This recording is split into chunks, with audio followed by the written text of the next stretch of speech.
Christian Witness to Israel North America is a biblically based mission to the Jewish people, arising out of many passages, but in particular Romans 9 through 11. And it was this that sparked many, even throughout history, to have this burden for the ancient people. So I'm really going to begin with just a few verses from Romans 11 and then lead into how that affected history and how that also affects us here in the USA today. So Romans 11 and verse 11. I say then, have they stumbled that they should fall? In the original, fall beyond recovery? Certainly not.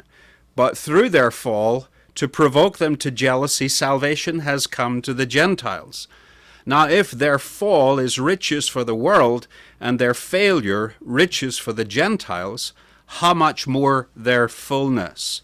And also similarly in verse 15, we read the same theme. If their being cast away is the reconciling of the world, what will their acceptance be but life from the dead?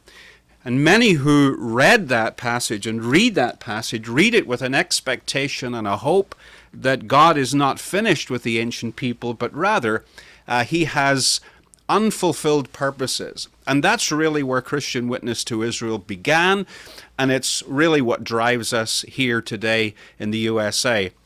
And so I want you to pray with us and pray for us as we seek to lead by example, to bring the gospel back to those that brought it to us.